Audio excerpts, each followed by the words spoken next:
we weren't going to talk about this topic at all, really, but now I think it's necessitated it with some of the news that we've seen come today from the trial.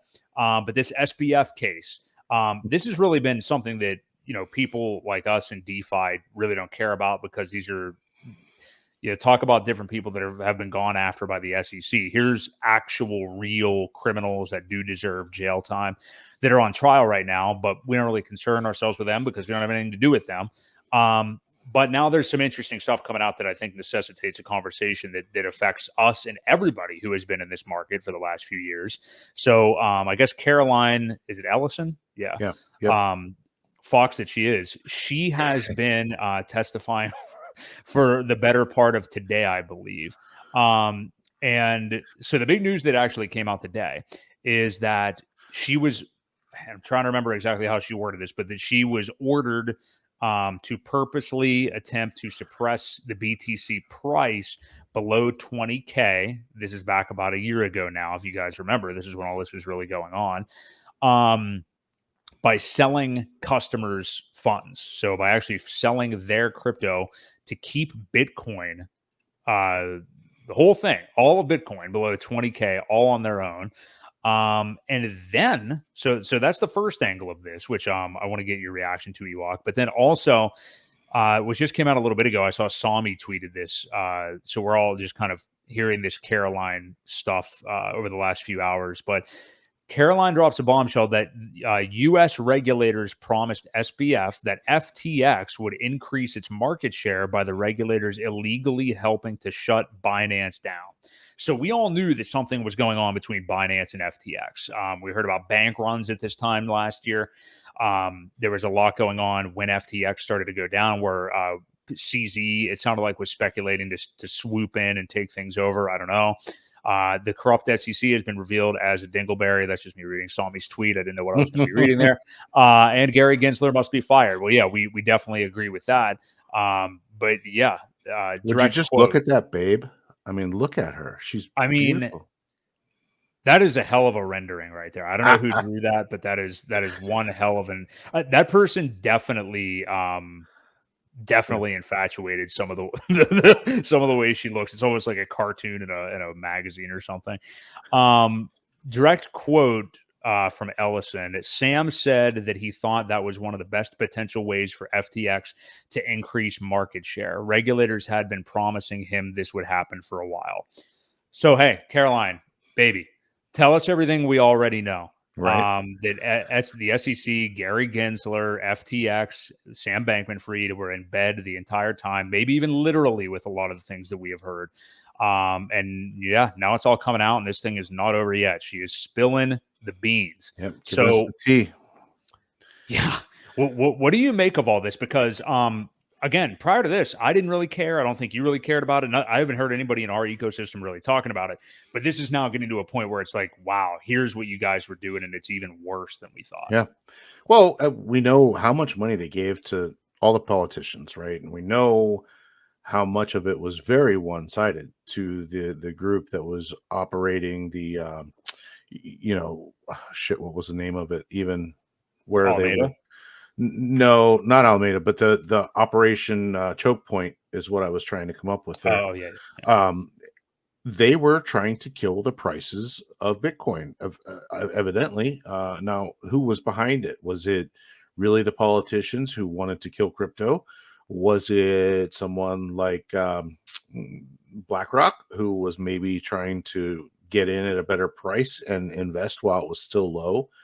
Have more time to do that? It's hard to say. I mean, there's a lot of speculation that could be made on this, but none of it is good. None of it is natural or organic growth of any kind of thing. As much as we aren't in Bitcoin, you still hate to see the price of things suppressed like that, because it does affect the rest of crypto.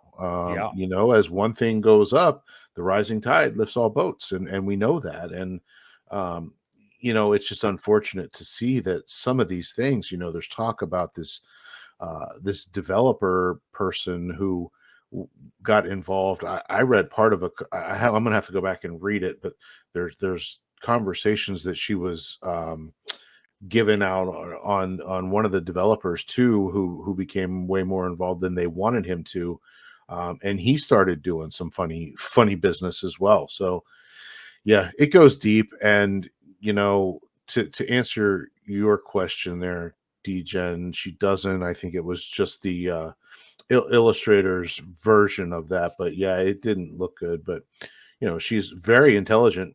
She has an extremely high IQ, just like Sam does. They went to Mhm. MIT, I believe, and yeah, it's just unfortunate how markets can be manipulated like that, especially using other people's money.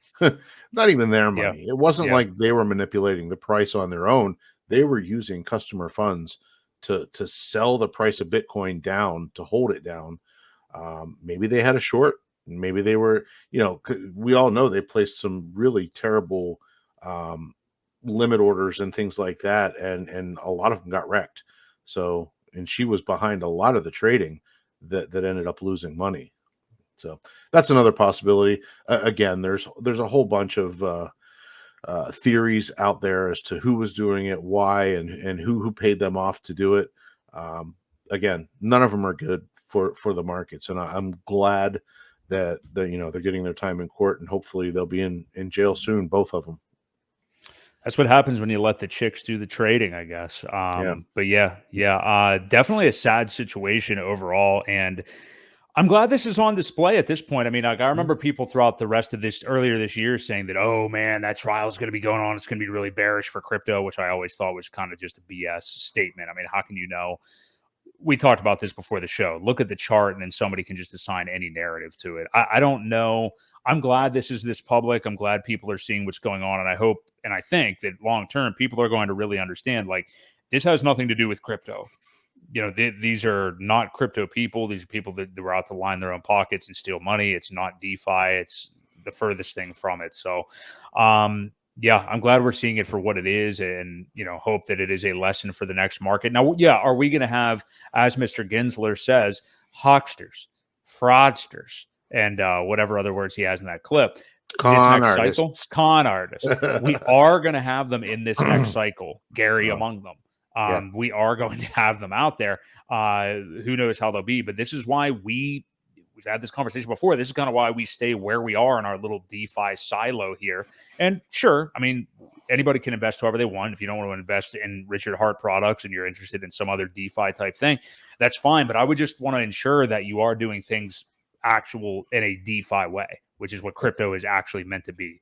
Yep. Don't be leaving things on these exchanges. I mean, everybody here knows that by this point. But hey, who knows? Somebody's going to be watching this stream in about 6 months from now when the market's picked back up, Yeah. and not know what to do. So, Well, yeah. get as far away as the middleman as you possibly can. Hmm. We've said it again, and it's probably a good time to bring it up again. That you have to use some of these exchanges for your business. I get it. You've got to get in, you've got to get out. But think of it as like you're going into the ghetto to buy something you probably shouldn't be buying. You get in, you get out, you get in, you do your business, and you get out. That's probably the safest way. And even then, there's a risk of something going down or not being able to get your money out. But yeah, that's it goes without saying, and probably people don't say it enough. Spend as little time as possible on these centralized exchange platforms. Yeah. So I'm sure more is going to come from this. Yeah, that'll probably be even worse and juicy as well. So we'll keep our eyes peeled on it and talk about it next week. But certainly not fun stuff to learn from all this. So